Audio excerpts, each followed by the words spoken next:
আসসালামু আলাইকুম বিয়স, দেখতে পাচ্ছেন আমার বাতিজা মোহাম্মদ নাফি চৌধুরী, আর এটা হচ্ছে বাগিনা ইসরাফিল, আর এটা হচ্ছে বাগিনা নীরব চৌধুরী, আর ওইটা হচ্ছে নাতি। একটা পুরুষ কতটা কষ্ট করতে পারে তা বলতে পারবেন না, তো এই জন্য আপনাদের মাঝে ভিডিওটা তোলা।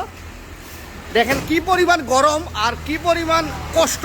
মাঝে মধ্যে শিক্ষা দেওয়া মামা নানা এত গরম কে আর নীরব প্রায় সময় ধৈর্যশীল ভাবে কাজ করতেছে। আর এই ভাগিনাটা আসলে পুরোপুরি ঘেমে গেছে, দেখতে পাচ্ছেন। আসলে ক্যামেরার আবহাওয়াটা একটু চেঞ্জ, সেজন্য ক্লিয়ার ভাবে দেখা যাচ্ছে না। আর এর পাশে দেখতে পাচ্ছি আমার বড় ভাই, উনি একটা উস্তাদ মানুষ। ওনার কাজের ব্যস্ততার কারণে গাড়িটা একটু সময় নষ্ট হয়ে গেছে, তো এই জন্য উনি সব মাল টানতেছে।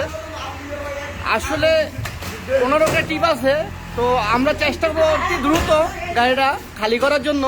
আমাদের কাছে যে মামা একটা 7 আপ বা কোকোলা খাওয়াতে হবে আমাদের। আমি চিন্তা করলাম বাগিনারা চাইছে, আবদার করছে, দেবো না কেন, অবশ্যই দেবো। কারণ 4টা না 5টা না 7টা মাত্র বাগিনা আমার। দোকানে যাওয়ার পর দেখি কি আছে, চলেন। এটা হচ্ছে গাড়ি, এই গাড়ি থেকে মাল নামাচ্ছে। সে দেখতে পাচ্ছেন দোকানগুলা, ওই সে দোকান, সে হচ্ছে ইসরাফিল ভাইয়ের দোকান। ইসরাফিল ভাইয়ের দোকানে এই সুল ভাই, ওই বাগিনার আবদার কাছে একটা মজু দেওয়ার লাগে, 1.5 লিটারই একটা মজু দেন।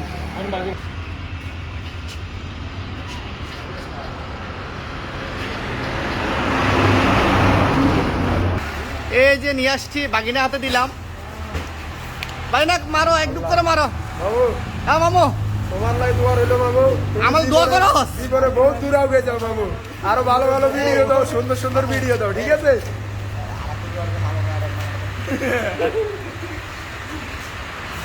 আমার দেশে সবার দেশে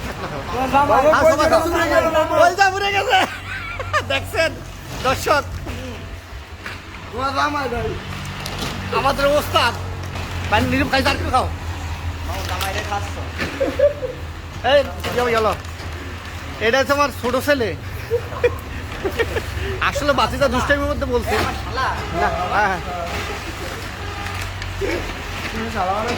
এটা হচ্ছে আমার বড় নাতি, সে ভাইরাল নাতি। দেখেন আমার নাতির অবস্থা, শুধু উনি খানার মধ্যে আছে। আর একটু খা, এরপরে আমাদের নিয়ে কিন্তু ভিডিও করবি নি। সবার খাওয়ার পরে আমি একটু খাইতেছি, কারণ বাকিরা আপনার কাছে খাওয়ার জন্য। হ্যাঁ খাও মামু, সমস্যা নেই, খাও।